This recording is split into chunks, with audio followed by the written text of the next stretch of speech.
偷走帝國大惡棍300萬金幣，建立屬於自己的龐大工會。本以為終於過上了有房有晚飯的愜意生活，誰知眼前溫馨的大結局，竟不過是他人掌控的一場幻象。八音盒緩緩開啟，旋律隨之響起，精致的小人旋轉編舞。這是一個關於奇幻愛情的故事。曾經有一個女孩，從小到大，她從來沒有停下過必跑的步伐。為了考出更好的成績，考上理想的大學，她只能不斷忍耐，一刻不停地向前奔跑。然而，即便成為了大人，她的腳步依然無法放慢。為了積累履歷賺取生活費，她只能繼續拼命努力。房租和開銷讓她根本不敢停下，周圍還總有人勸她別抱怨，說別人過得更加辛苦。在長期的過度透支下，她終於徹底癱倒崩潰，就這麼離開了拼死掙扎的前世，轉眼穿越來到了一處全新的世界。可逃到新世界，她才發現自己依然擺脫不了停不下的命運。她穿成了書裡注定過勞死的海瑟，只要其他人忙着談戀愛，所有繁重的工作就會全都壓在她頭上。剛在上一世活活累死，難道穿越後還要再死一次？為了保住這條小命，海瑟當即決定立刻辭職，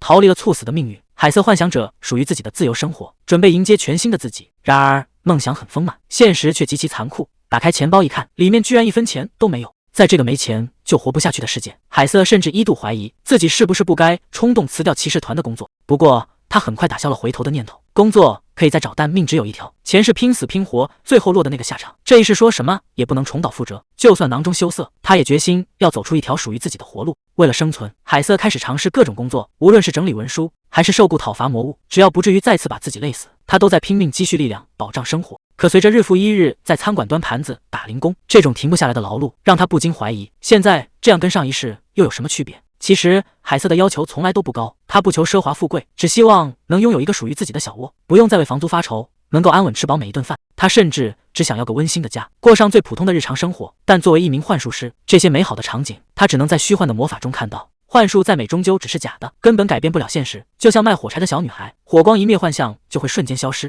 現實裡的海瑟依然只能在餐館端盤子維持生計，看着熱氣騰腾的飯菜，他忍不住幻想，要是能有一大筆錢從天而降該多好。其實海瑟知道不少賺快錢的捷徑，畢竟他記得原本的劇情，但那些都是屬於別人的發財機會，他一個外人要是貿然去搶，恐怕只會招來麻煩。如果搶了別人的發財機會，可能會導致他們打不贏未來的魔王，到那時世界甚至會走向毀滅。海瑟可不想成為毀掉世界的罪人，他這一世只想平安活下去。況且利用那些隱秘信息本身也需要一大筆啟動資金，說到底最大的障礙依然是缺錢。海瑟正覺得這是不可能實現的幻想，隔壁桌客人的對話突然傳入耳朵，有人提到某個只有指甲蓋大小的東西居然能賣出300萬金幣的高價。聽到300萬金幣這個數字，海瑟瞬間打起了精神。隔壁桌客人接着提到他們的靠山正是帝國裡最兇殘冷酷的閣下，只要得罪了他，就算追到地獄深處也會被收拾。海瑟立刻想起了這個人，他正是原著裡無惡不作的權臣，從始至終都在給別人制造麻煩。一個大膽的想法在海瑟腦海中浮現，既然不能搶別人的發財機會，那如果直接去偷這個惡棍的錢，這樣既能給惡霸一個教訓，還能在無意中幫其他人減輕負擔。最重要的是，他夢寐以求的啟動資金也有了着落。海瑟清楚，如果被對方發現，自己會被一路追殺到地獄，甚至在这個世界上連骨灰都剩不下。但他完全不擔心會被抓到。海瑟直接走到那2位手下桌前，借着聊天搭話。在兩人還沒反應過來時，海瑟直接發動了幻術魔法，瞬間控制住了對方，讓他們乖乖說出更多具體的內幕。海瑟用幻術干擾了手下的記憶，讓他們誤以為小偷是個長着翅膀的黑髮女人。錯誤的信息導致鋪天蓋地的通緝令全貼錯了人。海瑟借此徹底甩開了對方的追捕，靠着從惡棍那裡偷來的這筆巨款，海瑟成功打造出屬於自己的產業，甚至把生意一步步做成了龐大的工會。他不僅順理成章地當上了工會會長，還過上了每天按時下班、擁有周末的神仙生活。就在他打卡下班準備回家時，諾亞早已在門外等候，溫柔地詢問他今天工作是否順利。諾亞貼心地提醒他，家裡已經做好了他最愛吃的晚飯，勸他趕緊回家，趁熱一起吃。面對如此溫柔體貼的丈夫，海瑟興奮地撲進諾亞懷裡。這一刻，他深信完美的幸福生活已經降臨，他再也不用為了生存疲於奔命，終於能像童話故事的大結局那樣，和心愛的人永遠幸福地生活下去。然而，他以為的童話大結局，實際上只是諾亞手裡的8音盒。看着盒子裡跳舞的小人，諾亞嘴角勾起一抹意味深長的笑。海瑟翻開結婚證書，不敢相信自己的眼睛，上面寫的居然不是丈夫諾亞的名字，而是當初發布通缉令追殺他的那個大反派，也就是全帝國最兇殘的惡棍凱勒斯·哈迪德。而這一切還要從他搬到費拉里烏姆的那一天說起。海瑟搬到費拉里烏姆的這天，迎來了象徵春天的小黃蝶，早飯吃到了最愛的桃子司康，連煎蛋都開出了雙黃，真是難得一見的好日子。他的傭兵工會不僅迎來了首位高階客戶，現場還有其他高階傭兵幫忙，當場就把委託給解決掉了。海瑟開心地送走客人，覺得今天運氣爆棚，甚至動了去買彩票的念頭。可就在他準備掛牌下班時，門外突然傳來了呼喊聲，有人急匆匆地跑到了工會門口。趕來的正是諾亞。他喘着粗氣詢問自己是不是來晚了。海瑟連忙回答一點都不晚，正是這次在公會的初次相遇，讓海瑟對諾亞一見鐘情。沒過多久，諾亞捧着大束紅玫瑰向他告白，感動的海瑟幾乎落淚。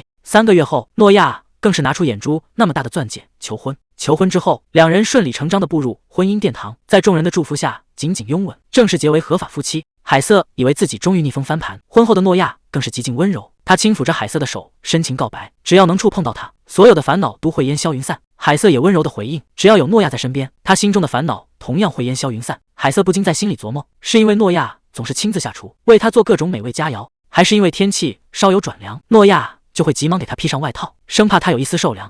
或是酷暑夏日裡，諾亞總是跟在身邊，親手幫他扇風；又或是每當他從噩夢中驚醒，諾亞總能第一時間察覺，將他溫柔地抱在懷裡撫慰。這一刻，海瑟終於想明白了心中的答案。海瑟沉浸在無比的幸福中，希望這樣美好的日子能一直持續下去。轉眼1年過去，就在結婚1周年前夕，海瑟順利拿到了房產過戶文件，他計劃將正在建造的別院作為周年禮物送給諾亞。如今所有手續終於辦妥，正好能在結婚紀念日當天給諾亞一個驚喜。海瑟本以為幸福的日子會一直延續，可當他低頭看向那份文件，上面的名字卻讓他瞬間倒吸一口涼氣。登記的新郎根本不是諾亞，而是凱勒斯，這正是原著裡最殘忍冷酷的大反派，凡是得罪他的人都會被追殺到地獄深處。當年海瑟偷走的那筆啟動資金，正是屬於這個可怕的人。如果自己從頭到尾都只是被他玩弄於股掌之間，海瑟根本不敢相信這個事實。海瑟第一反應是文件出了錯，當年自己的幻術明明天衣無縫，絕不可能被揭穿。為了搞清事實真相，海瑟轉身順着樓梯一路狂奔。下樓時，維羅妮卡正要匯報工會業績，並提醒他下午還有和諾亞的約會。海瑟此時根本無暇顧及，借口有東西落在了家裡，便風風火火地衝了出去。他現在只有一個念頭，就是以最快速度趕回家裡，向諾亞確認這一切到底是怎麼回事。海瑟一口氣衝回家中，翻開諾亞的書桌暗格，迫切想要證明這只是一場誤會。此時諾亞剛好趕到工會，聽維羅妮卡說海瑟急着趕回家，便立刻掉頭往回趕。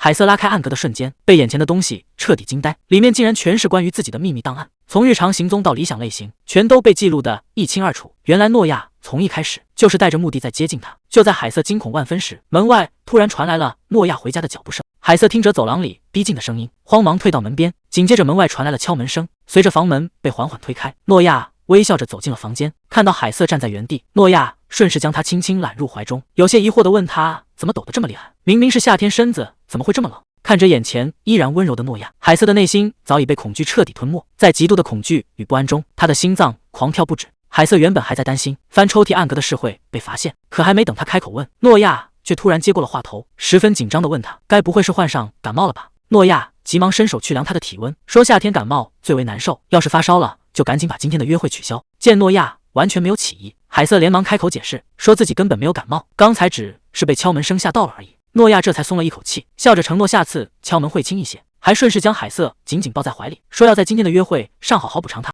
感受着諾亞溫柔的擁抱，海瑟心中的疑慮卻沒有消退，眼前這個溫柔體貼的丈夫實在很難和殘暴的大反派凱勒斯聯繫在一起。隨後兩人按計劃乘馬車出門約會，看着諾亞精心安排的行程，海瑟表面上笑着誇讚丈夫，心裡卻不斷提醒自己，眼下必須先冷靜下來。從暗格檔案裡的具體記錄來看，海瑟徹底確認了真相。在他穿進的這部小說裡，凱勒斯是個手段極其殘忍的惡魔，只要有人惹他不快，就會引來殺身之禍。在這個世界裡，光是聽到他的名字就足以讓人聞風喪膽。可就是這樣一個令人聞風喪膽的大反派，此時卻帶着無比溫柔的笑容，親手拿起了剛做好的甜點，一口一口餵到了海瑟嘴邊。海瑟心裡越發想不通，當年自己捲走了大筆資金，如今不僅沒被處決折磨，反倒讓對方扮演了1年的深情丈夫。就連今天早上，諾亞還貼心地幫他挑選衣服，親手幫他吹乾並梳理頭髮。難道這一切都只是演戲，就為了讓他在絕望中被殺死？見海瑟半天沒說話，諾亞有些緊張地詢問是不是甜點不合胃口。海瑟嚇得連忙開口掩飾，說自己只是在細細品嘗。諾亞這才放下心來，笑着將一整籃甜點都遞給了他。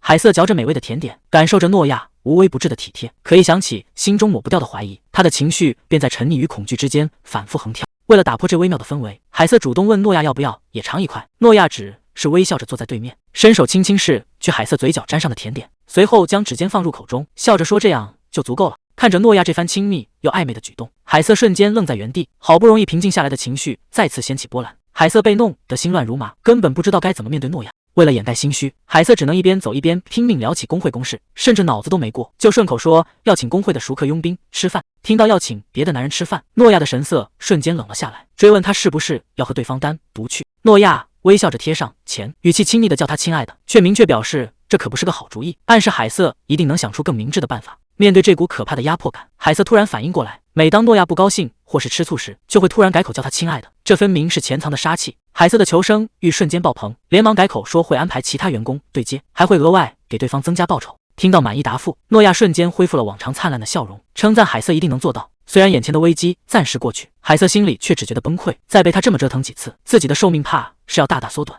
大街上的公告欄前擠滿了人群，路人們正熱烈討論着北部和西部的魔物數量正在急劇增加。雖然費拉里烏姆位於南方，暫未受殃及，但海瑟很清楚這意味着什麼。魔物頻繁異動，正是魔王即將在解除封印中復甦的徵兆，毀滅世界的危機遲早會到來。海瑟原本還猶豫要不要去阻止魔王，但他很快想起自己在原著裡不過是個早早過勞死的配角，就算沒有自己參與，男女主角也依然能拯救世界，過上幸福生活。既然如此，比起操心这些宏大的危機，不如多操心自己，畢竟站在自己身邊的可是原著裡那個兇殘的大反派。海瑟暗自焦慮，對方連男女主都能肆意折磨，對幻術和魔法更是幾乎免疫，自己根本不可能打得過他。不過海瑟轉念一想，這正好是個絕佳的試探機會，只要對自己施加一點微弱的幻術，如果是普通人就會瞬間陷入幻象，而如果他是凱勒斯，幻術就會徹底失效。況且說不定是有人故意陷害，把檔案藏進暗格來挑撥離間。更何況諾亞和凱勒斯的外貌完全不同，傳聞中的凱勒斯只留着一頭毫無光澤的沉悶黑髮，而且凱勒斯擁有一雙血紅色的眼睛，而諾亞的瞳色卻像紅寶石般優雅，怎麼看都不可能是同一個人。海瑟更加堅信這只是個誤會，但為了徹底安心，到了傍晚，海瑟還是決定趁這次機會試探一次。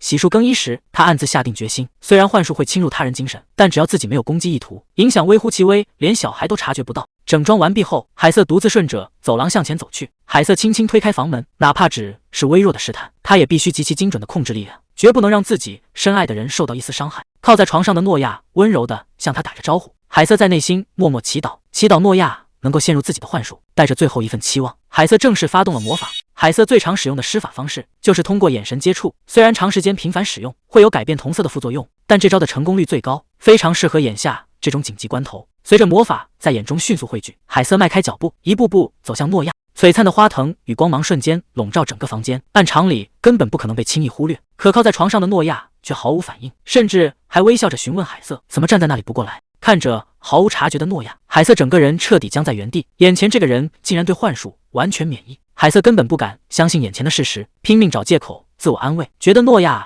可能只是被嚇傻了，或者是剛才施展的幻術威力太弱。抱着這最後一絲僥倖，海瑟再次催動體內的魔法，將幻術強度提升到了極限。绚麗的花藤甚至直接纏上了對方身體。然而諾亞依然帶着微笑立在原地，對鋪天蓋地的異象沒有任何反應。海瑟心中的僥倖被現實徹底擊碎。諾亞突然停下動作，轉頭看向周遭漫天的魔法異象，見對方終於有了反應，海瑟懸着的心瞬間落了地，以為他真的看出了端倪，並非那個對魔法免疫的大反派。然而諾亞卻順勢將海瑟拉入懷中，微笑着問他什麼時候學會了撩動人心。海瑟瞬間僵在原地，哪怕漫天的幻象已經將兩人包圍，諾亞卻依然視若無睹。海瑟忍不住開口追問，難道他就真的什麼都沒有看到嗎？諾亞只是微笑着拉住海瑟的手，溫柔地回答自己能清清楚楚看到妻子。聽着這深情的回答，海瑟心裡最後一絲僥倖徹底幻滅。無論施展多麼強力的幻術，眼前這個人居然真的完全免疫，這意味着伴侶的真實身份根本不簡單。面對諾亞關切的詢問，海瑟嚇得連忙找借口，說自己突然想起有緊急公事要處理，隨後頭也不回地逃離現場。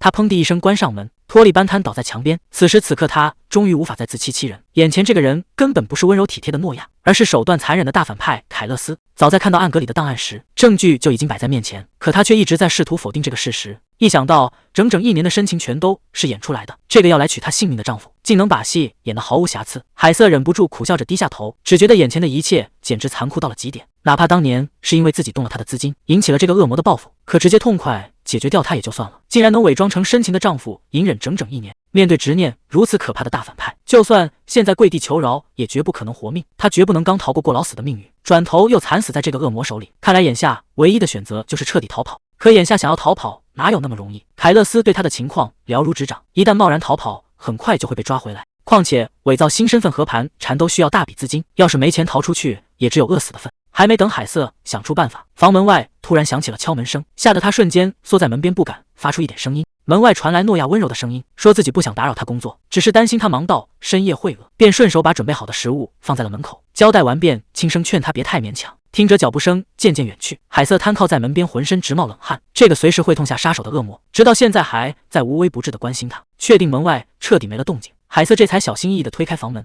走廊地面上正擺着一份剛做好的豐盛餐點，甚至還冒着熱氣。海瑟端起托盤，心裡越發覺得離譜。眼前這個殺人不眨眼的大反派，難道是想效仿糖果屋裡的巫婆，先把自己餵胖了再吃掉嗎？天底下哪有這種搞人心態的反派？就算不搞這一出，自己早就被他折騰得夠嗆了。海瑟一邊吃着符合自己口味的餐點，一邊難以抑制地陷入掙扎，但他心裡無比清楚，拋開所有現實層面的顧慮，最重要的原因是自己早就深深愛上了諾亞。面對一個曾堅信能相伴一生的伴侶，又有幾個人能做到說走就走？別人或許能乾脆地斬斷情絲，可他根本做不到那麼絕情。哪怕只是結婚以來第一次沒有在一起共度夜晚，他的心裡就已經感到了空虛與落寞。深夜的鐘聲悄然響起，海瑟覺得時間差不多了，想着諾亞現在應該已經睡下，這才打算回房間。可他剛推開門，眼前的一幕直接讓他嚇了一跳。只見諾亞正靜守在窗前，見他出來便語氣平靜地打了個招呼。接着他緩緩轉過身，微笑着問海瑟，該處理的事情是不是都已經解決了？看着出現在眼前的諾亞，海瑟有些驚訝地問他，為什麼天快亮了還沒去休息？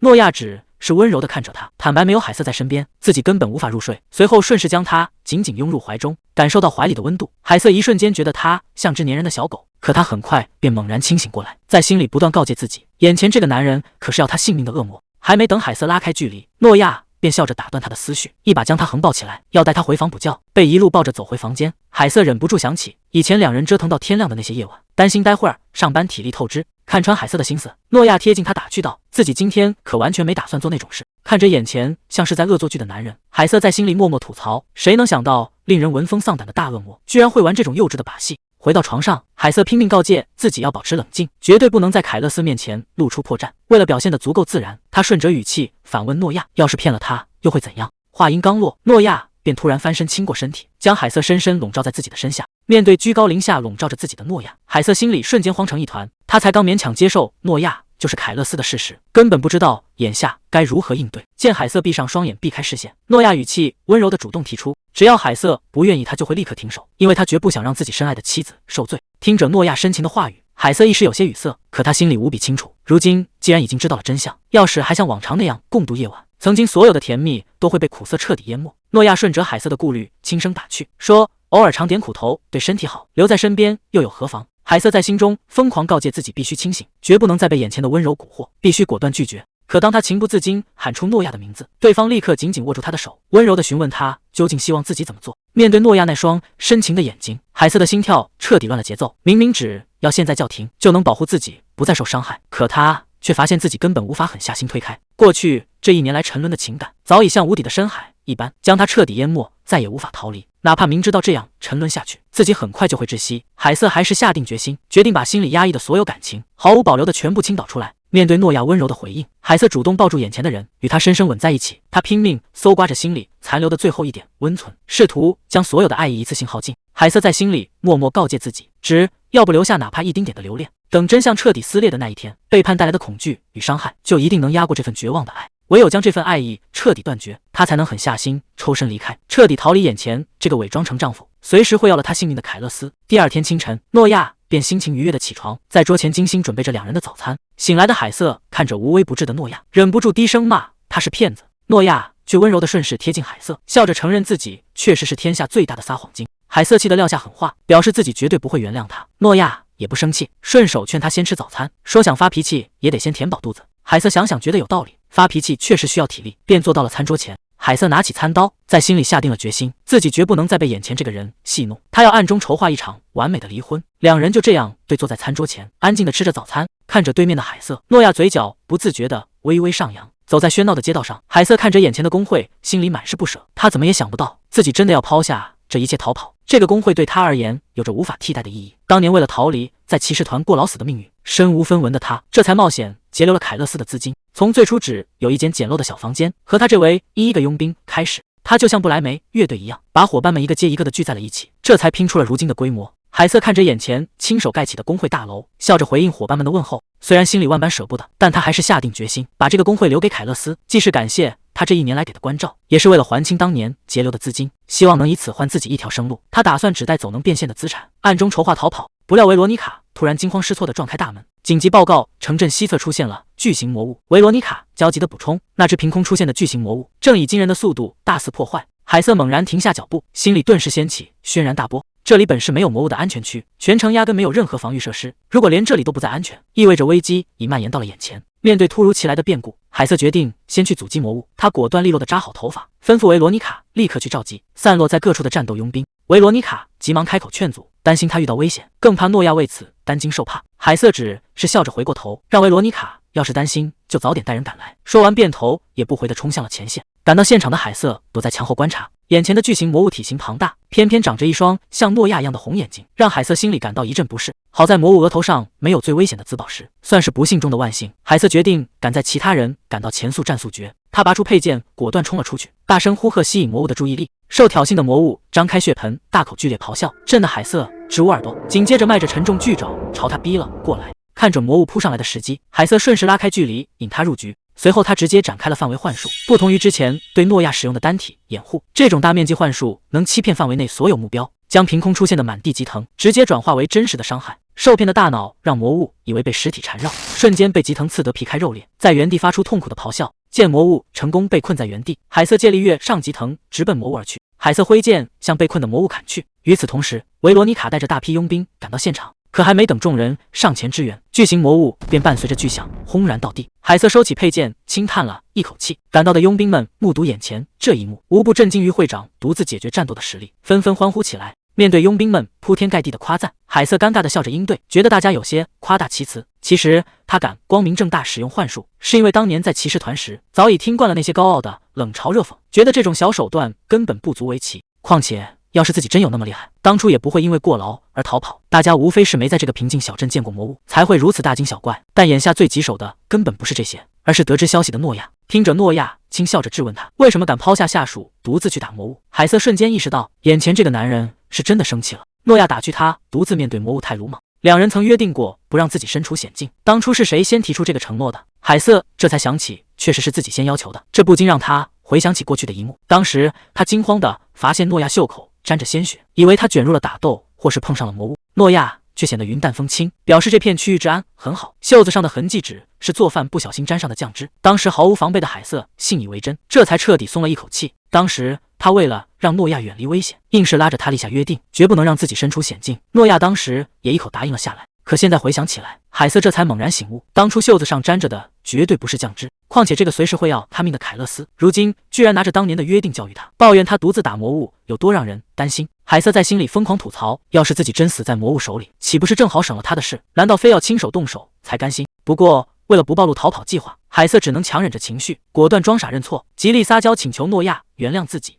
諾亞無奈地叮囑海瑟，要是再發生這種事，無論如何都必須守住兩人的約定。海瑟趕忙乖乖答應，坐在離去的馬車上，忍不住嘆氣感嘆，想在這個男人身邊活命實在不容易。夜幕降臨，手下向諾亞恭敬匯報，所有準備工作已經全部就緒，詢問是否按計劃明天出發。諾亞冷冷地給出肯定答覆，補充到海瑟那邊似乎還沒察覺到任何異樣，正因如此，絕不能出現一絲一毫的紕漏。手下勸他不必擔心，畢竟為了這一刻他已經籌備了許久。諾亞卻依舊警惕地表示，不到最後一刻自己絕不會掉以輕心。談話結束後，諾亞推門回到臥室，看着在床上安然熟睡的海瑟，諾亞冷冷地佇立在床前。諾亞順手熄滅了床頭的台燈，黑暗瞬間籠罩了整間臥室。他緩緩伸手撫上海瑟的側臉，眼神深沉地看着熟睡中的妻子。海瑟從夢中突然驚醒，在深夜裡急促地喘着粗氣。他撫着脖子，暗自納悶，難道是自己最近神經繃得太緊，竟然夢到諾亞在伸手掐他的脖子？還沒等海瑟從餘悸中緩過神來，諾亞的聲音突然從身旁響起，問他怎麼突然醒了。諾亞順勢將他輕輕擁入懷中，溫柔地詢問他是不是又做了噩夢。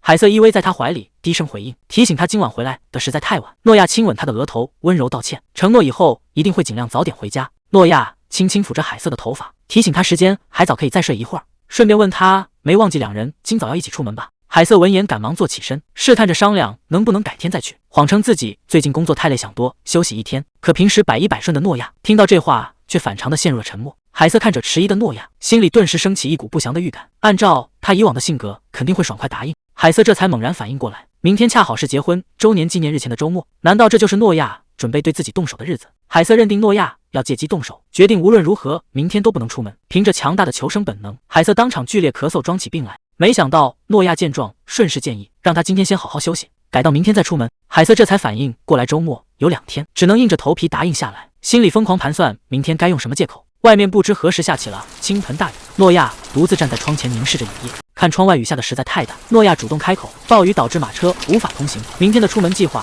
只能取消。海瑟表面上裝作十分遺憾，心裡卻激動地直呼天助我也。諾亞微笑着安撫他，表示沒關係，反正以後還有的是時間。聽着諾亞這意味深長的話，海瑟心裡又驚又疑，琢磨不透他到底準備了什麼可怕的復仇。海瑟一邊喝着諾亞特意準備的熱湯，一邊順勢試探着發問，問他這個周末究竟原本計劃帶自己去哪。諾亞笑着走上前，輕輕牽起海瑟的手，表示那裡必須由他親自去看，現在還是個秘密。聽諾亞說要帶自己去從未去過的地方，海瑟心裡暗暗發毛，懷疑他這是暗示要直接送自己上西天。雖然靠着這場暴雨暫時躲過一劫，但難保下次他不會換個不受天氣影響的手法。海瑟明白必須抓緊時間籌劃離婚逃跑，甚至尋找庇護，為此他得先找到一個能信得過的幫手。正當海瑟暗自盤算時，諾亞突然輕聲喚他，抱怨他最近總是心不在焉，眼神也不在自己身上。諾亞順勢靠在海瑟身邊，有些委屈的表示自己心裡全都是他。海瑟嚇得連忙辯解，堅稱自己一直看着他。諾亞順勢貼近海瑟，語氣深沉地警告他，絕不能看向別處，也不能想其他任何事，眼裡必須只能有他一個人。諾亞握緊他的手，補充說，至少兩人在一起時，他的眼裡只能有他。海瑟聽懂了他的弦外之音，這分明是在告誡自己，絕不可能逃離他的掌控。凱勒斯也察覺到了不對勁，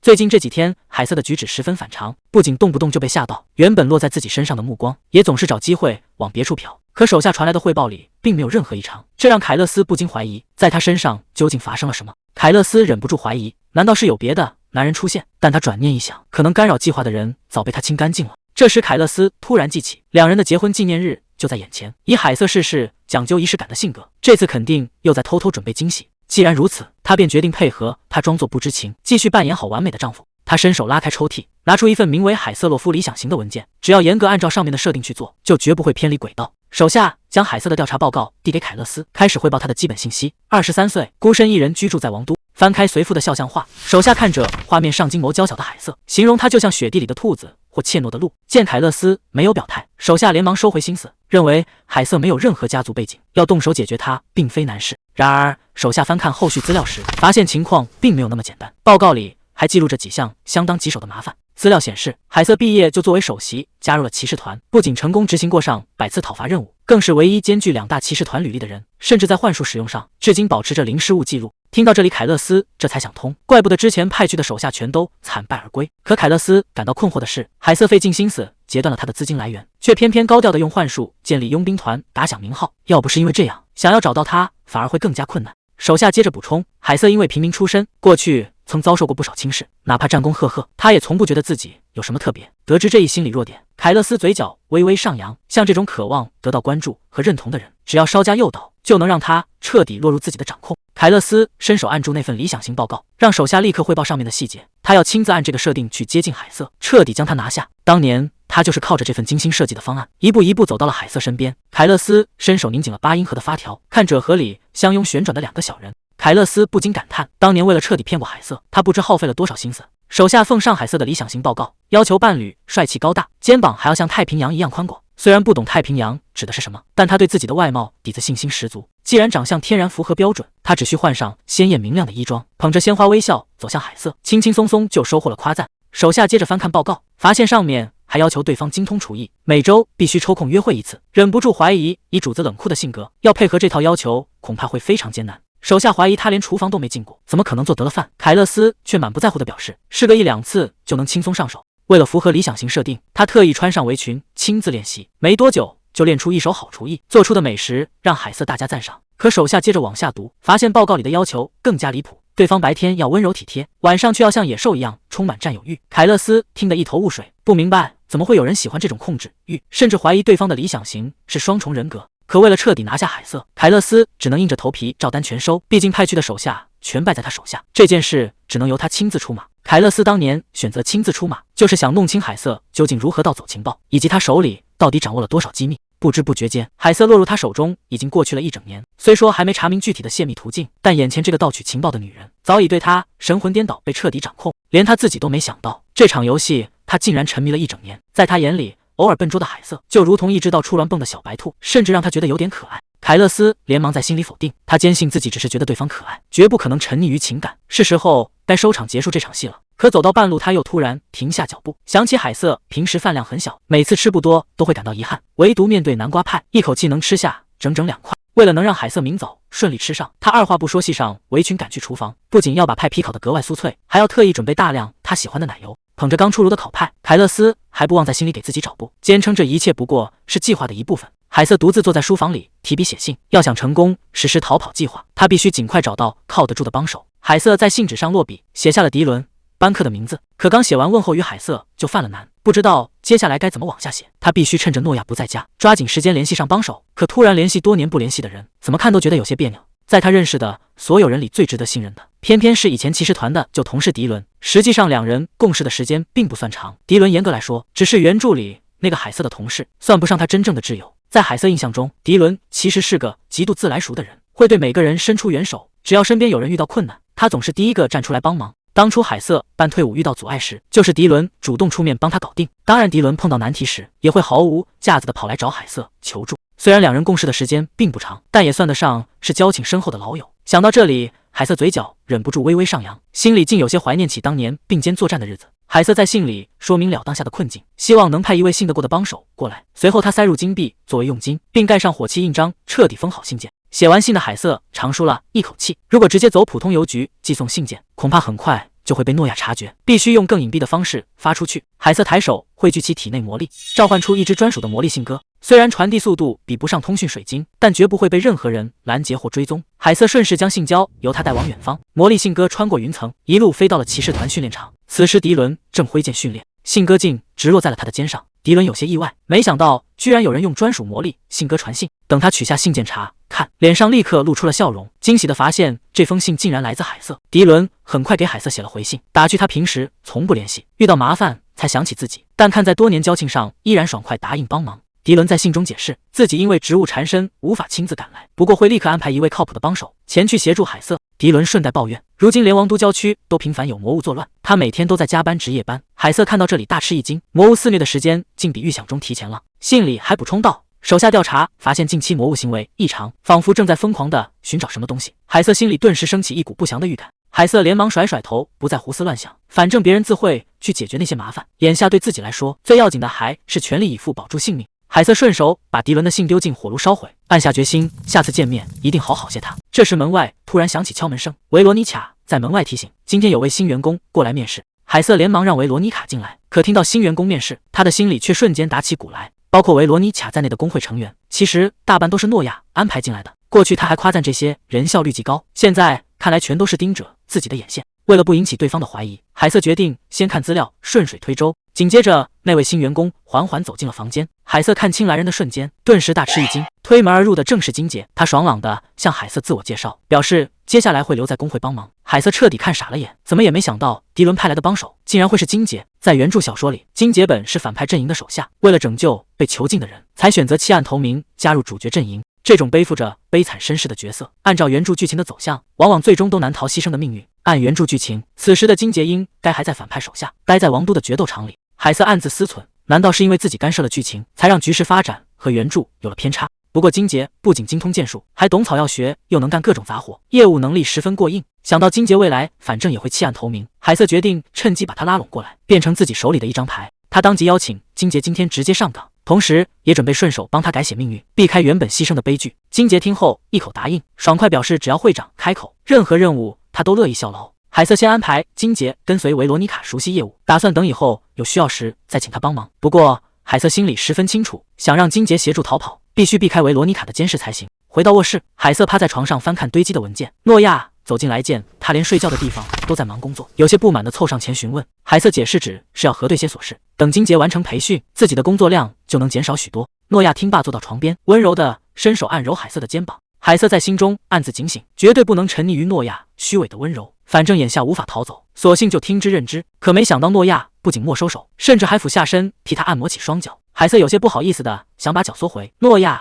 卻笑着表示，兩人既然是夫妻，就沒什麼好害羞的。海瑟心裡忍不住一陣發毛，沒想到為了徹底掌控目標，諾亞居然能把戲演得如此周密。見海瑟直勾勾盯着自己，諾亞笑着打趣他的眼神過於熾熱，海瑟連忙扭過頭去，矢口否認。諾亞笑着表示，就喜歡看海瑟需要自己的樣子。面對諾亞步步緊逼的纏人攻勢，海瑟意識到必須找個辦法分散他的注意力。他靈機一動，順勢提出打算去其他地區開設工會分店，正好眼下剛招了新員工，正是擴展業務的好時機。諾亞聽完有些意外，而海瑟則在心裡暗笑，這不過是自己為了調走他臨時編出來的借口罷了。海瑟表面上一臉真誠地拜託諾亞，希望他能親自幫忙籌備分店的事，心裡盤算着諾亞演得這麼賣力，這次絕不會拒絕自己的請求。諾亞關切地詢問會不會過於勞累，海瑟順水推舟表示有他在就沒關係。諾亞寵溺地應承下來，答應會盡快着手去調查安排。見借口成功奏效，海瑟表面歡天喜地，心裡早已暗自得意，打算趁諾亞被調走的空檔實施逃跑，非要讓他也嘗嘗被背叛的滋味。可還沒等海瑟高興多久，諾亞突然緊緊拉住了他，海瑟心裡頓時打起鼓來。諾亞順勢將他撲倒在床，笑問海瑟能不能把時間留給他。海瑟這才反應過來，自己剛放鬆戒備就落入了圈套。最終，海瑟最不想面對的那一天還是来了。今天既是兩人結婚1周年的紀念日，也是他們最後一次慶祝紀念日。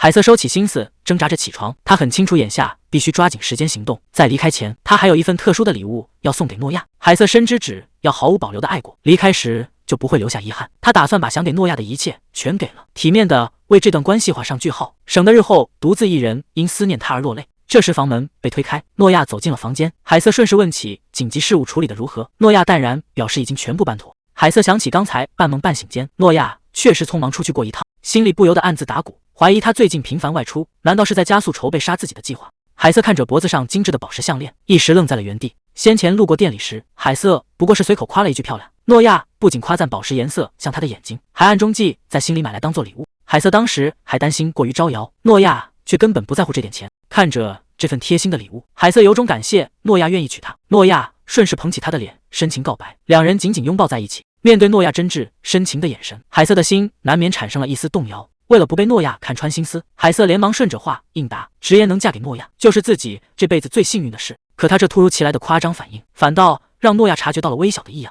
海瑟被看得很不好意思，忍不住問諾亞為什麼一直盯着自己。諾亞伸手輕輕托住他的臉頰，直言是因為他實在太迷人了。接着將海瑟緊緊擁入懷中，由衷感慨能娶到她，自己真是世界上最幸運的人。面對諾亞過於直白的深情，海瑟本能地感到想要逃避。為了打破這曖昧又危險的氣氛，他趕忙起身表示想快點送出準備好的禮物。諾亞順從地看着海瑟，笑着許諾今天無論要做什麼，自己都會全力配合，永遠陪在他身邊。海瑟帶着諾亞坐上馬車，駛向提前準備好的目的地。為了保留這份驚喜，他貼心地為他戴上眼罩，還湊近反覆確認他是否偷看。諾亞笑着配合，保證自己什麼也看不見。隨着馬車緩緩停下，海瑟牽起諾亞的手，提醒他注意腳下。他牽着諾亞穿過樹林，終於來到目的地。海瑟替諾亞取下眼罩，讓他睜開眼睛。映入眼簾的是一棟寧靜小樓，周圍開滿了燦爛的向日葵。海瑟坦言，這是自己專門為他建造的地方。見諾亞滿臉驚訝，他趕忙解釋，知道他偶爾會頭痛，也不喜歡太吵鬧的環境，才特意準備了這片安靜天地。海瑟感慨兩人原本生活迥異，諾亞能無微不至地包容自己，一定付出了極大的努力，這也讓他真切感受到了愛意。正因如此，他才第一次如此用心準備禮物。可海瑟心裡比誰都清楚，當初為了籌備這份驚喜查閱文件時，無意間發現的事實，早就打碎了他所有的幻想。諾亞輕柔地捧起海瑟的臉，溫柔地呼喚他的名字。海瑟強壓下心底的波瀾，對他綻放燦爛笑容，表示自己也同樣深愛着他。看着海瑟的笑臉，諾亞的眼神顯得深邃而複雜。海瑟笑着詢問諾亞喜不喜歡，諾亞伸手將海瑟緊擁入懷，直言自己非常喜歡。隨後兩人走進小樓內部，看到精緻的壁爐，海瑟笑着表示，就算到了冬天，這裡也會非常溫暖。逛到廚房時，諾亞打趣說自己現在就能做頓大餐。海瑟忍不住笑了起來，表示還沒到飯點，有這份心意就足夠了。海瑟帶諾亞來到2樓臥室，解釋說為了讓他不受打擾，窗戶上特意裝了隔音膜石。他表示就算是再完美的人，偶爾也會有心事重重的時候，這裡就是讓他徹底放下工作的地方，即便哪天對自己生氣了，也能隨時過來靜一靜。諾亞順勢從身後一把抱住海瑟，坦言比起一個人獨處，他更希望能和海瑟一起在這裡休息，只要是海瑟送的禮物，對自己來說就足夠滿足。諾亞甚至提出以後乾脆每個周末都來這裡度過。海瑟聽完十分意外，諾亞湊到海瑟耳邊提議以後乾脆一直留在房間裡。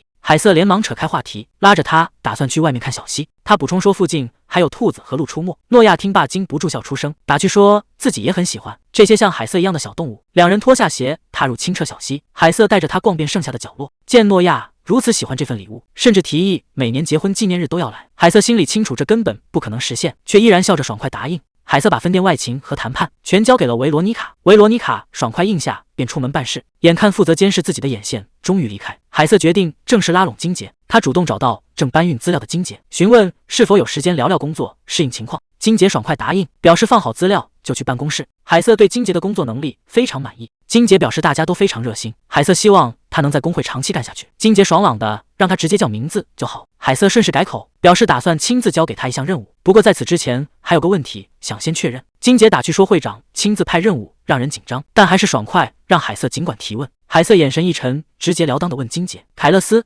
哈迪德到底給了他多少好處？面對這突如其來的嚴厲質問，金杰臉上寫滿了困惑，表示自己剛才完全沒有聽清，也根本不認識什麼基勒斯。見到海瑟的態度極其嚴肅，金杰甚至主動提出了建議，只要會長大人有所需要，自己現在就能幫忙去調查對方。海瑟冷冷拒絕了這份好意，隨後緩緩起身逼近，一把揪緊了金杰的衣領。海瑟順手扯下了金杰戴着的項鏈，當場拆穿他佩戴防幻覺魔法的精靈石，卻還敢在這裡裝傻充愣。還沒等對方開口回應，海瑟便果斷催動周身魔法，將那條精靈石項鏈直接震成了粉碎，冷聲警告這招對自己毫無效果。看着散落一地的項鏈碎片，金杰大惊失色倒在地上，痛苦地質問海瑟為何要毀掉此物，直言這是父母留給自己唯一的遺物。海瑟只是靜靜站在一旁，冷眼旁觀着地上失控的人。金杰失聲嚎啕大哭，不斷自責沒能守住父母的遺產。面對情緒徹底崩潰的對方，海瑟一時顯得有些不知所措，趕忙湊上前去出聲安慰，但海瑟很快就恢復了冷靜，直接當面叫停了這場拙劣表演，當場揭穿對方父母不僅活得好好的，每年還會偷偷前来探望。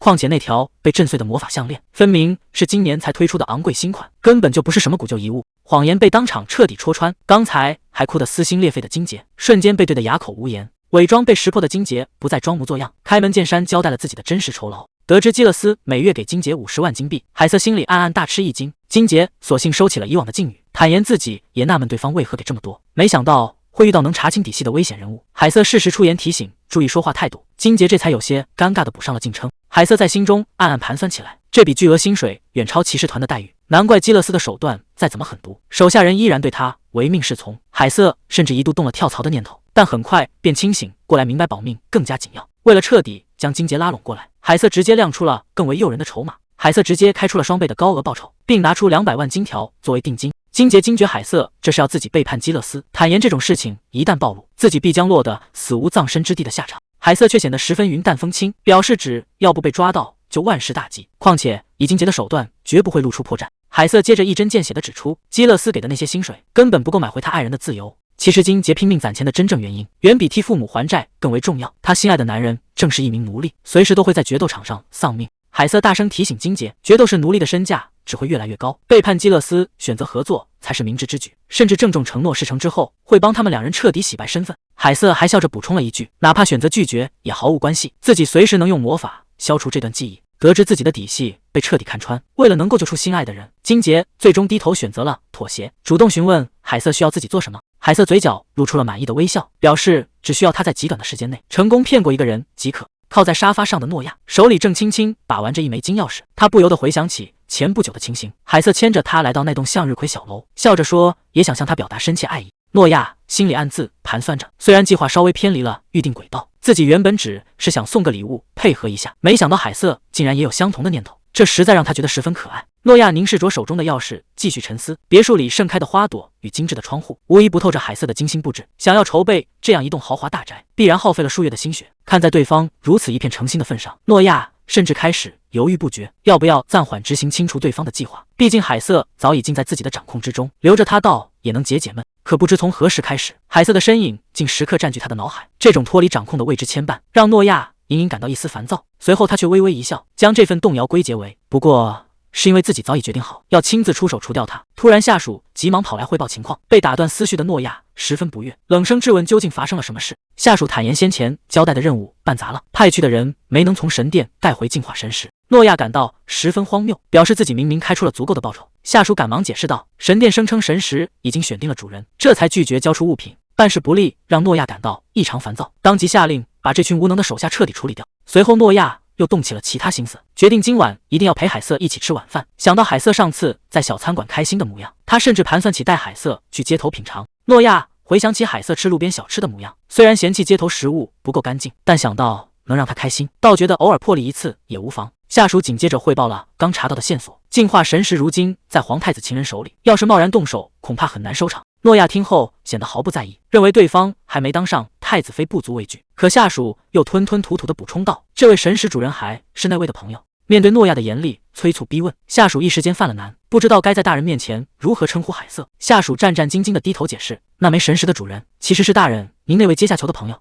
而下屬口中所說的階下囚，指的正是海瑟，凱勒斯的一名下屬。最近正煩惱着一個難題，那就是究竟該如何稱呼自家主人的這位心腹。畢竟在大家看來，海瑟不過是凱勒斯為了復仇才取回來的工具人，起初怎麼稱呼似乎並不重要。可隨着時間推移，只要有人對海瑟稱呼稍有冒犯，凱勒斯的眼神就會變得異常嚇人，這讓下屬們感到十分困惑。明明是個遲早要處置的人，自家主人為何会是這種反應？下屬最終決定折中一下，將海瑟稱為階下囚。他以為只要凱勒斯處置了海瑟，這份煩惱自然就會隨之消失，也盼着這場麻煩能早點結束。可在這場荒誕的戲碼中，凱勒斯卻變得格外寬容，這甚至讓下屬在內心深處希望這樣的日子能多持續一陣。畢竟平日最討厭搭理人的凱勒斯，唯獨面對海瑟的熱情打招呼，每次都會回應得最為積極。交代完這些，下屬也算傾訴完了自己的煩惱。得知淨化神石的主人竟然和海瑟扯上了關係，凱勒斯想起海瑟曾是騎士團成員，考慮到皇太子勢力正暗中盯防，便順勢決定暫時避開衝突。一旁的下屬在心裡暗暗吐槽，分明剛才還根本不把皇太子當回事，怎麼一扯上海瑟就立刻改了口風。凱勒斯沒有多做解釋，只是吩咐下屬去尋找其他的净化神石。面對久治不愈的頭痛，凱勒斯感到萬分煩躁，抱怨這折磨到底何時才能結束。在下屬的記憶中，這種神秘的病痛已經整整困擾了凱勒斯10多年，期間他不僅會莫名產生殺意，情緒還會瞬間跌落谷底，甚至陷入失控的強烈慾望中。可凱勒斯偏偏是一個習慣將一切掌握在自己手裡的人，極其厭惡脫離掌控的凱勒斯，情緒失控讓他倍感痛苦。下屬曾找遍無數名醫，卻根本查不出頭痛的病因。直到幾年前，凱勒斯偶然拿到一枚抵債的淨化神石，困擾多年的劇痛才終於得到緩解。可即便如此，他體內潛藏的瘋狂衝動依然沒有被徹底根除。可突然有一天，凱勒斯徹底失去了理智，那塊唯一的淨化神石當場碎裂，而他對那一晚發生了什麼，竟然完全沒有任何記憶。手下人根本不知他為何暴怒，更不知神石是如何碎掉的，只能不斷尋找替代品。可普通的净化神石對他毫無效果，必須極其強大的神石才能奏效。幸好自從遇上海瑟，凱勒斯頭痛發作的次數明顯減少，甚至仿佛不再需要净化神石。但這依然只是治標不治本，一旦離開海瑟，折磨人的頭痛便會再次襲來。下屬無奈表示，海瑟早晚是要除掉的人，必須找到替代的淨化神石。可如今神石偏偏落在了皇太子未婚妻手裡，要是最初的神石沒碎，事情也不至于這麼麻煩。諾亞沒有回應神石的事，只是淡然詢問是否還有其他匯報。下屬趕忙補充，逃跑的最後一個叛徒已經被抓獲，請示該如何處置。然而諾亞看了眼時間，發現海瑟已經到了下班點，當即起身準備離開。面對突然要走的諾亞，下屬一時間不知所措，趕忙追問叛徒要怎麼處理。諾亞只吩咐先去準備馬車，剩下的事情讓他自己看着辦。以往處置叛徒這種事，諾亞向來都是親自執行。面對這破天荒的決定，下屬不敢多問，連忙趕去準備馬車。轉眼間夜幕降臨，諾亞早已趕到了海瑟身邊，溫柔地握住了他的雙手。被諾亞抱在懷裡的海瑟看着他不停揉搓自己的雙手，心裡不由得泛起嘀咕。他甚至懷疑諾亞是在記住自己的指紋，好防止他以後逃跑，甚至打算逃走前先去銀行修改登記。這時下屬趕來匯報情況，打破了當下的氛圍。諾亞隨即收起冷漠，笑着向海瑟交代，白天派出去辦任務的人已經有了消息，自己得先過去一趟。看着兩人離去的背影，海瑟認出那是諾亞最得力的心腹，推測這次匯報的事情絕對非同小可。躲在牆外偷聽的海瑟聽到屋內正討論着暴雨造成的坍塌與修補，聽得斷斷續續的他瞬間嚇出一身冷汗，以為對方是在說埋他的土坑被雨沖塌後又重新挖好了。然而隨後屋內卻傳出暫停行動的命令，海瑟頓時大喜過望，以為是自己送出的禮物起了作用，除掉他的計劃終於被暫時壓了下來。激動之餘，他暗自慶幸，終於為自己爭取到了籌備逃跑計劃的時間。海瑟暗喜逃跑計劃不必倉促進行，可以準備得更加周全。然而房間裡的對話根本不是海瑟以為的那樣，下屬匯報的只是道路修繕以及籬笆加固的工程進度。諾亞對這個進度相當滿意，這其實是他準備補送給海瑟的結婚紀念日禮物。凱勒斯對現在的進度相當滿意，雖然比預期遲了一些，但他終於能送給海瑟一份像樣的結婚紀念日禮物。為了這個秘密計劃，他暗中傾注了無數心血，準備把海瑟的小工會直接搬遷並擴建成一座5層大樓。下屬西德曾不解地問他為何要做到這種地步，凱勒斯卻坦言，這純粹是為了滿足他自己。明明海瑟當年捲走了他的錢逃跑，如今卻在那間狹窄的小樓裡終日勞作拼命折騰，這讓他心裡極為不爽。即便將來注定要親手除掉海瑟，他也絕不允許對方過得如此寒酸。下屬聽完震驚不已，5層的大樓居然準備當倉庫，凱勒斯卻霸道地讓下屬閉嘴。其實工程之所以會延誤，是因為此前海瑟突然生病，加上暴雨導致道路坍塌，他這才趁機將周邊籬笆加倍加固。而他提升安全等級，是因為近期有魔獸出沒，甚至讓海瑟險些陷入危險。一想到這件事，凱勒斯的臉色就瞬間陰沉下來。在他看來，海瑟只能由他親手除掉，絕不能讓任何東西搶在前面。下屬在一旁弱弱提醒，紀念日早就過去了，現在補送是不是有點太晚了？凱勒斯卻十分自信，到時候海瑟一定會露出笑容原諒他。下屬只能無奈應下，保證把工程辦得妥妥當當。下屬接着匯報淨化神石的進展，表示會在帝國全境繼續搜尋。凱勒斯揮手讓他退下，眼下他也準備配合海瑟繼續演戲。隨後徑直走入了夜色之中。偷聽完秘密的海瑟趕在被發現前一路小跑，躺回長椅上裝起睡來。凱勒斯看着眼前的海瑟，心裡感到有些可惜。原本他還想多聽這姑娘嘮叨一會兒。海瑟極力維持着沉睡的模樣，生怕被看出一絲破绽。殊不知這一切早就被凱勒斯看透。每當海瑟以為今晚要被折騰，就會拿出這招來躲避。凱勒斯看着他那拙劣的演技，無奈地嘆了口氣，不知他何時才能發現自己早就露餡了。看在他這副模樣的份上，凱勒斯決定今晚放他一馬，不再戳穿他的偽裝。抱起他徑直向屋內走去。走在回房的路上，懷裡海瑟那頭散開的長髮吸引了他的注意。這橘紅色的頭髮有時會散發出格外耀眼的光芒，明明又不是發光魔獸，怎麼能亮成這樣？正當凱勒斯感到稀奇時，卻突然察覺到了不對勁。凱勒斯這才發現，海瑟並不是在裝睡，而是真的徹底睡熟了。看來最近為了折騰他那點小生意，確實把他累得不輕。凱勒斯完全想不通，他費盡心思賺這點零花錢，到底能有什麼用？那天晚上，抱着懷裡沉睡的海瑟，凱勒斯第一次有了想看他睡顏一整夜的念頭。為了能理直氣壯地多看一會兒，他在心裡不斷編造着各種荒唐的借口，只為了能夠再湊近一些，把這一幕深深記在心底。到了第二天白天，海瑟來到了繁華的城鎮街區，正在默默等待着什麼人。突然遠處傳來了呼喚聲，海瑟循聲望去，來人正是久未謀面的安妮。兩人一見面就熱情地擁抱在一起。這位安妮正是迪倫專門派來協助他的幫手。別看安妮性格熱情，她可是個從不出賣客戶，也絕不失手的萬能解決師。唯一的問題就是收費極高，光諮詢費就要整整1枚金幣。好在海瑟手裡攢下的積蓄夠多。隨後安妮帶海瑟來到了工會駐地，看着面前宏偉氣派的大樓，海瑟吃驚於這裡的龐大規模。安妮解釋，這工會已經開業了1年多。海瑟也順勢打聽起了迪倫的近況。安妮表示迪倫最近過得挺好，正在忙着大規模招兵買馬。進屋確認環境隔音後，海瑟收起寒暄，讓安妮恢復平日的交流方式。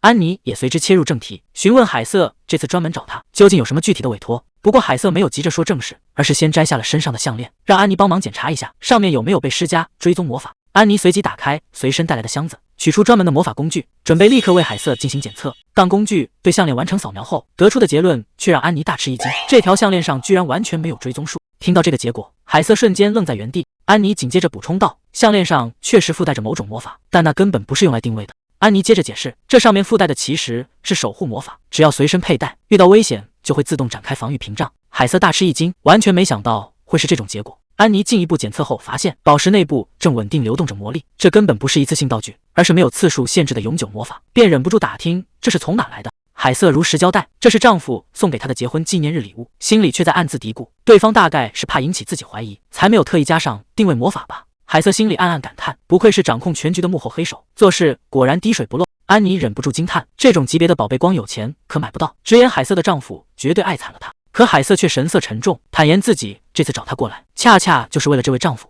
安妮聽完瞬間被嚇得瑟瑟發抖，根本不敢相信送項鏈的人居然就是凱勒斯。看着眼前一臉嚴肅的海瑟，安妮整個人徹底崩潰，甚至懷疑海瑟上輩子是不是把整個國家給賣了，不然怎麼會和那麼恐怖的人結婚。海瑟坦言，要不是當初不知情，自己絕不可能嫁給那種危險人物。如今為了活命，她必須想辦法離婚並遠走高飛。正式向安妮提出了合作委託。安妮意識到這任務要冒生命危險，便試探着詢問，如果自己拒絕幫這個忙會怎樣？海瑟表示別無選擇，就算只剩自己一個人，也會硬着頭皮去幹。聽海瑟這麼一說，安妮倒覺得有些過意不去。海瑟連忙補充，只要安妮願意幫忙，除了高額報酬，還能提供優質投資情報。安妮聽完頓時心生懷疑，忍不住當面吐槽，通常只有詐騙犯才會把投資情報掛在嘴邊。海瑟讓安妮先別急着下定論，他透露淨化神石的價格很快就會暴漲，建議安妮從現在開始大量收購。安妮聽完滿臉懷疑，在他眼裡那不過是在神殿當紀念品賣的便宜貨，根本派不上什麼大用場。海瑟心裡很清楚對方為什麼不信，在外界看來，淨化神石目前確實沒什麼驚豔的功效，價格也極其低廉。但在原本的劇情走向裡，隨着討伐魔獸的需求增加，各地都會遭受嚴重污染，連日常飲水都會變成難題。到了那個時候，淨化神石就會變成保命的必需品，哪怕砸再多錢也會供不應求。由於無法透露預知未來的秘密，海瑟拿自己的傭兵工會做借口，表示近期關於魔獸的委託劇增，民眾情緒也越來越不安。安妮立刻領會了他的意思，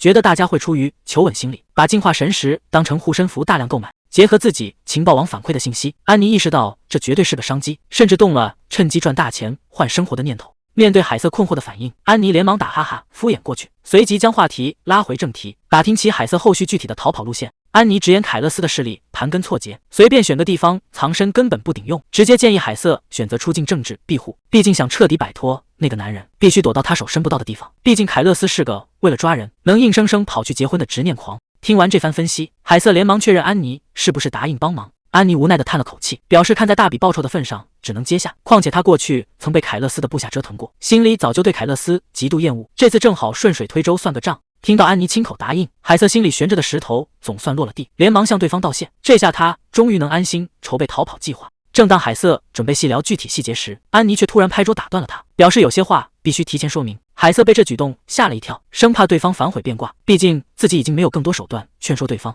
誰知安妮滿臉恐慌的請求，一定要盡量避免讓他碰到凱勒斯。他坦言自己沒信心在那個男人面前裝太久，萬一說漏嘴洩露情報就全完了。見安妮越說越慌亂，海瑟這才意識到，看來凱勒斯的威名連安妮都極為忌憚。好在對方並不是打算放棄委託。達成合作之後，安妮偽裝成遠道而來度假的朋友，海瑟則帶着他在城裡四處遊覽。聽說海瑟有朋友來拜訪，凱勒斯完全沒有起疑，還很支持他多和朋友出去放鬆。在同伴們的幫忙掩護下，海瑟和安妮得以順理成章地展開逃跑路線的準備工作。安妮指出，如果直接憑空消失，很容易被凱勒斯立刻追蹤，建議海瑟先制造出一段遠離丈夫的時間。海瑟立刻想到了一個契機，恰好近期王都會舉辦一場工會聚會，海瑟決定把工會聚會當成合理借口，借機脫身去完成後續安排。安妮聽完也點頭表示贊同。然而另一邊的凱勒斯卻察覺到了異常。自從海瑟聲稱要擴大業務規模，每天便借着各種理由和安妮四處忙碌。海瑟的朋友來訪之後，兩人不僅不在一起下班，海瑟甚至還頻頻晚歸。原本凱勒斯以為海瑟忙起來自己正好落個清閒，可看着空蕩蕩的屋子，心裡卻莫名感到一陣煩躁。下屬見他神色陰沉，以為他是被海瑟給惹煩了，順勢提議，既然遲早要除掉對方，不如乾脆趁現在直接動手。凱勒斯聽完猛地扭過頭去，冷聲打斷了下屬的話，表示自己現在沒心情聽這些。被凱勒斯冷冷駁回後，下屬心裡納悶不已。最近大人總把沒心情掛在嘴邊，時間不知不覺已經過去了整整1年。按照原本的計劃，事情絕不該發展成現在這樣。以往面對背叛者，凱勒斯向來手段很辣，絕不留情，寧可親手染血，也絕不會拖泥帶水。可如今他不僅一再拖延，甚至對海瑟頻頻破例。下屬腦海中突然冒出一個荒謬的念頭：難道凱勒斯對海瑟居然真的動了心思？難道向來冷酷無情的凱勒斯，居然對眼前這個手到擒來的俘虜動了不該有的惻隱之心？下屬忍不住當面質問：難道大人是對海瑟動了惻隱之心？凱勒斯步步緊逼，冷笑着反問：自己怎麼可能會同情一個俘虜？下屬直言：若非如此，根本解釋不了當下的情況。明明海瑟偷走的是情報和財物，可大人為了懲罰這個俘虜，所消耗的時間、精力和金錢，早就遠遠超過了他偷走的東西，甚至還把有錢都買不到的永久守護魔法項鏈交到了對方手裡。下屬直言，在大人眼裡，海瑟不過是個如塵埃般微不足道的人，可大人的反常舉動，倒真像是生出了同情。面对下屬的質問，凱勒斯這次沒有否認，反倒坦言這說法不算全錯。每當清晨看着海瑟蜷縮着身體熟睡，他的心裡確實會泛起某種莫名的波動。如果一定要把這種無法解釋的情緒稱為同情，倒也挺合適。凱勒斯卻突然話鋒一轉，質問下屬憑什麼說海瑟微不足道。下屬直接被問懵了，明明剛才點頭承認同情的人就是他自己。面對凱勒斯的驟然發怒，下屬為了保命趕緊低頭認錯。凱勒斯這才冷哼一聲，警告下屬以後說話注意分寸。至於後續該怎麼處置海瑟，凱勒斯聲稱只是沒必要特意管他，等時機到了自己自然會動手。下屬表面恭敬應承，心裡卻直發慌。照這個態勢發展下去，整個局面恐怕遲早要徹底失控。隨着天色漸晚，兩人這才結束了這段各懷心思的對話。海瑟剛走出門口，就看到一輛馬車早已等在路邊。諾亞特意換了一身華麗的禮服，海瑟有些納悶，問他今天怎麼打扮得這麼正式。諾亞溫柔地表示自己只是想在他面前展示最好的一面，隨後便催他趕緊上車休息。然而馬車行駛到半路，海瑟看着窗外的風景，卻突然察覺到了異常。這條路線根本就不是回家的路。海瑟連忙叫住諾亞，質問他到底要帶自己去哪。諾亞反倒笑着問他是不是好奇。海瑟心裡頓時一驚，甚至擔心自己的逃跑計劃是不是已經暴露。但看着諾亞像要水喝一樣，理直氣壯地指着臉頰索吻，海瑟懸着的心這才稍微放了下來。既然對方還有心思開這種玩笑，說明眼下至少沒有生命危險。海瑟索性決定滿足他的要求。海瑟按要求親了諾亞一下，接着追問到底要去哪裡。諾亞只說要幫工會擴大規模。說話間，馬車停在一棟華麗的宅邸前。海瑟還沒明白工會和這裡有什麼關係，諾亞已經走下馬車，宣布眼前這棟豪宅是他準備的第2份結婚紀念日禮物。看着滿臉震驚的海瑟，諾亞解釋說，原本這份大禮該和之前的項鏈一起送出，只是因為路面修繕耽誤了時間，這才一直拖到了今天。面對眼前這棟宏偉的豪宅，海瑟難以置信，這居然是給自己的。他心裡忍不住犯嘀咕：如果對方遲早要除掉自己，為什麼還要大手筆送這種好禮？諾亞耐心向他解釋，這裡的安全性比之前的工會大樓更高，附近還專門給傭兵安排了休息室，遇到變故也方便處理。海瑟這才恍然大悟，虧自己之前還提心吊膽，以為對方是在給他找地方下葬。確認眼前沒有生命危險，海瑟懸着的心總算落了地，激動地趕忙向諾亞道謝。諾亞有些遺憾地表示，如果當初能把項鏈和房子一起送出，兩人心意相通，就更像命中注定了。海瑟也順着他的話附和，早知道是這樣，自己當初也就不必胡思亂想了。海瑟不好意思地提到，自己回贈的不過是一棟小別墅，諾亞卻順勢一把將他擁入懷中，直言房子大小根本不重要，只要能證明妻子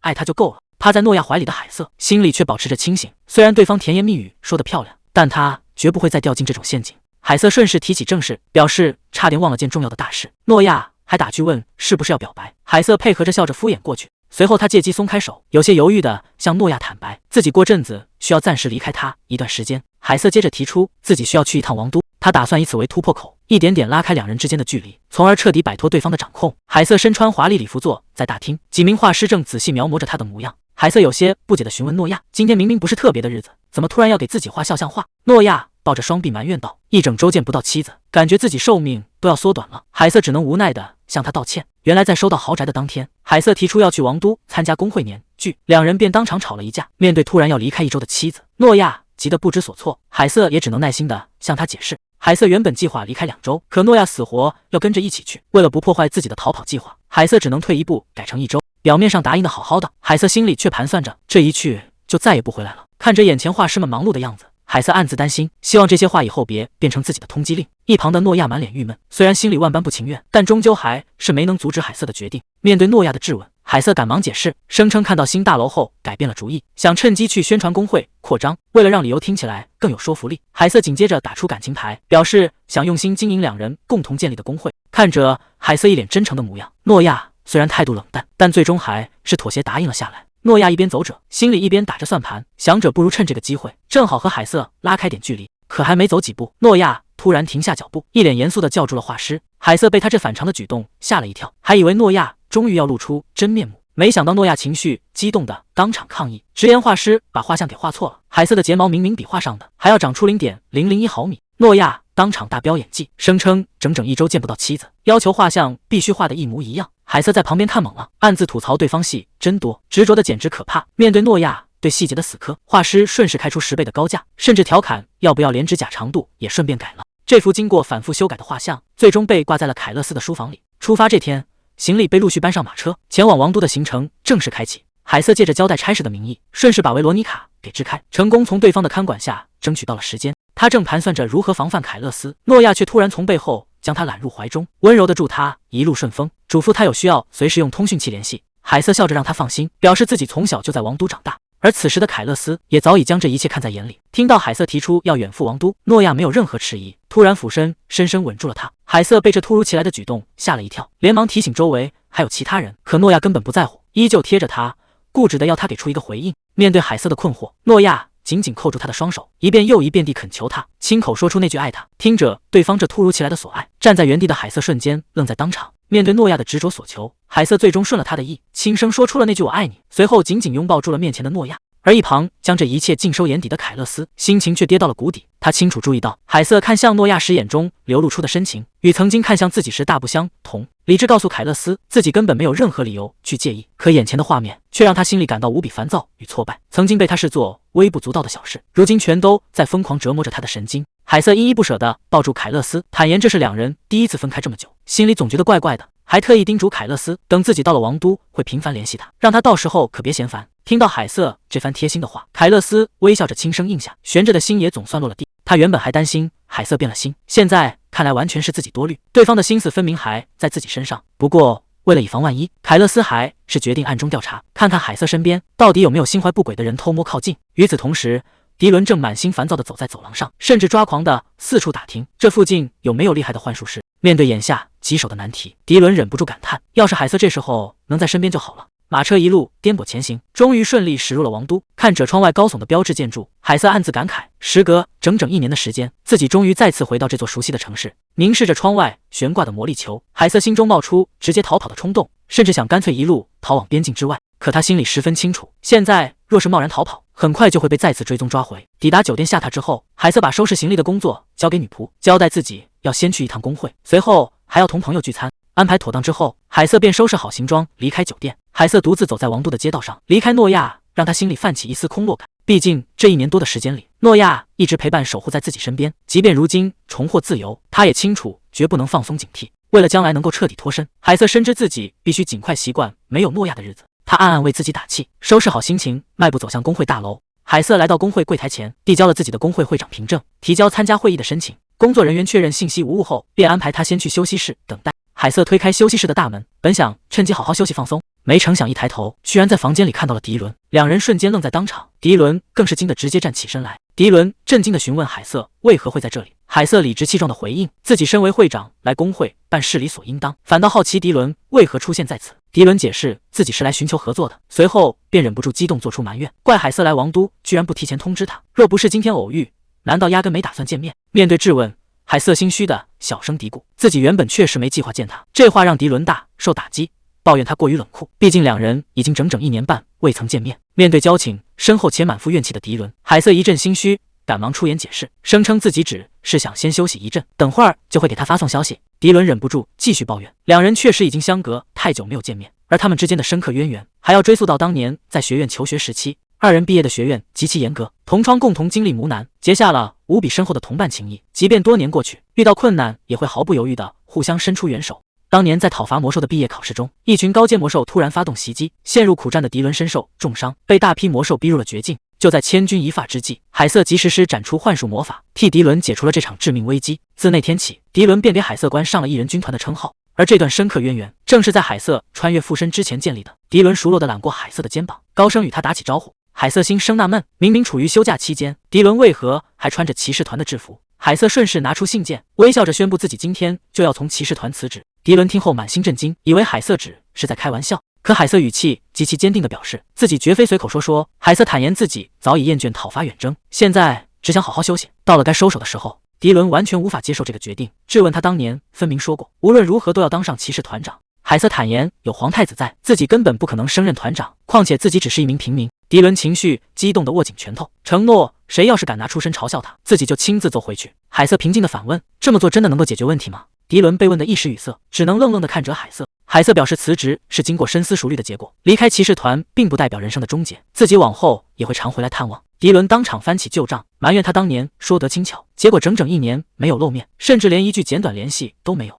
海瑟只能心虛地向他道歉，坦言自己這1年來歷經波折，早已感到精疲力盡。迪倫見狀，順勢提出，若真覺得心懷虧欠，那就替他辦成一件事。畢竟他眼下正急需一位能頂上100個人的頂尖幻術師。迪倫直言不諱地表示，這件棘手的事情除了海瑟，沒有任何人能夠辦成。海瑟聽完有些無奈，直言迪倫把你誇得這麼厲害，到底是要自己去做什麼？迪倫這才說出真實目的，希望海瑟能幫他指導一名幻術師。海瑟以為他是想讓自己去學院教學生，迪倫卻趕忙擺手澄清，要指導的並不是學生，而是騎士團剛招募進來的新人。迪倫神色嚴肅地坦白，這個新招募的人存在巨大問題，對方明明是個幻術師，卻根本無法使用幻術。海瑟聽得一頭霧水，這說法簡直就像在說皇室主廚不會做菜一樣荒謬。他忍不住質疑騎士團的選拔標準，怎麼連這種人都能選進來？迪倫無奈地嘆了口氣，解釋對方確實擁有幻術天賦，可不知為何就是用不出來。眼看海瑟滿臉疑惑，迪倫乾脆起身懇求，希望海瑟能幫忙去見對方一面，只要海瑟願意指導那個新人，他願意記下這份天大的人情。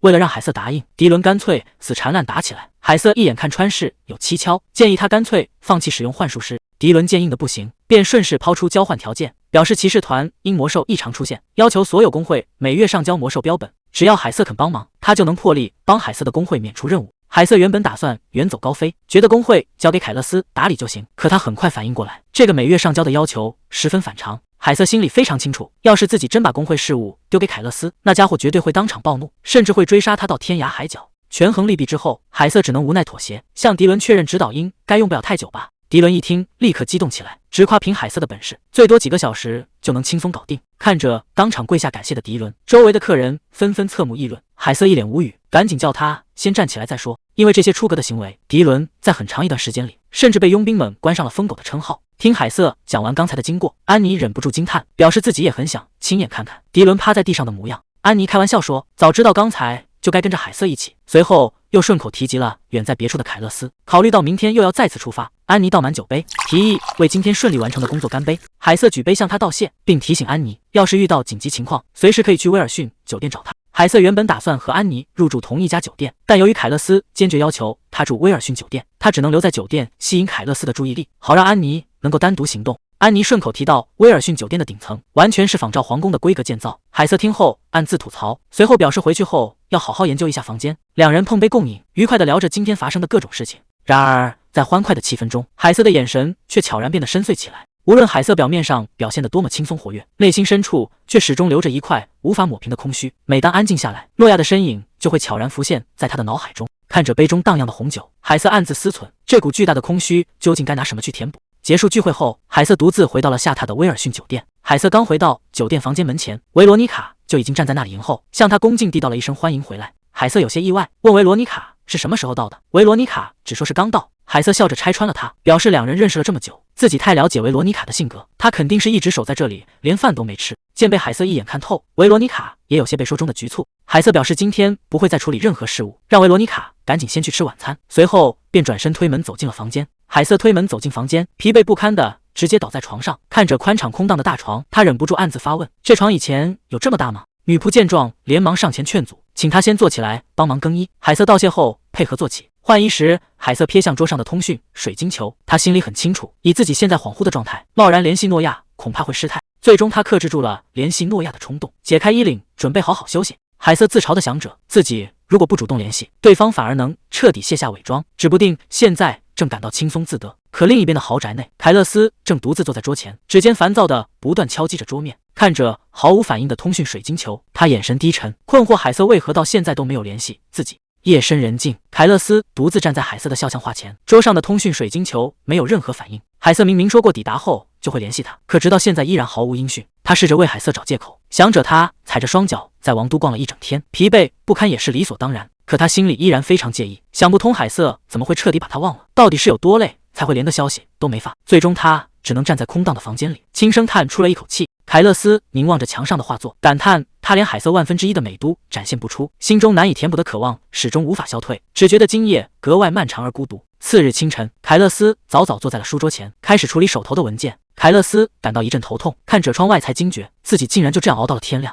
這時下屬抱着文件推門進來，驚訝地發現長官早早就在工作，而且身上還穿着昨天的衣服，忍不住詢問他是不是通宵未眠。凱勒斯打斷了他的大驚小怪，直接要他把今天的文件拿過來。下屬把文件遞過去時，突然從他身上察覺到不尋常的氣息。下屬敏銳地意識到，只要凱勒斯心情糟糕，四周就會籠罩起壓抑的氣場，甚至讓人感到視線受阻與隱約的焦味。此時凱勒斯看着手中的報告，冷冰冰地質問下屬，為什麼報告上的麻煩還沒有處理乾淨？難道以為自己會放任這種失職行為？下屬被逼得驚慌失措，一時間不知該如何解釋。就在氣氛壓抑到了極點時，桌上的通讯水晶球突然亮起了光芒。前一秒還周身殺氣腾騰的凱勒斯，看到是海瑟發來的通讯，瞬間收起可怕的氣場，趴在桌上捧着臉，眼神溫柔的能掏出水來。一旁的下屬直接看傻了眼，只覺得這無縫切換的語氣讓人發毛。水晶球裡顯現出海瑟的身影，他打着招呼詢問對方昨晚睡得好不好，解釋自己昨晚實在太累才不小心睡熟了。剛才還冷若冰霜的凱勒斯立馬開始裝可憐，抱怨說就因為老婆沒守約，自己愣是硬生生熬到了天亮，還撒嬌說要是能聽到一句想他，心裡或許能舒服一點。面對這突如其來的肉麻情話，遠在另一邊的海瑟一陣無語，只能在心裡告誡自己，暫時先順着這家伙演下去。海瑟只能順着他的話甜甜附和，說自己其實也特別想念親愛的老公。凱勒斯聽完十分滿意，順勢問起他那邊的工會事務進展得如何。海瑟一邊看着水晶球，一邊交代自己昨天的行程，並提到今天還要參加工會聚會。凱勒斯聽到這裡打斷了他，表示既然是要去見其他工會長，自己早就特意準備了一份小禮物。隨着房門被推開，維羅妮卡和愛麗絲帶着一整排頂級禮服走進了房間。凱勒斯在水晶球另一端叮囑，絕不能讓那些工會長看清他，讓他挑一套最喜歡的穿去參加聚會。維羅妮卡接着補充道，凱勒斯大人不僅送來了禮服，連配套的手套和首飾都準備得一應俱全，直言海瑟的丈夫對她是真的體貼入微。面對下屬這番由衷的感嘆，海瑟也只能尷尬的乾笑附和。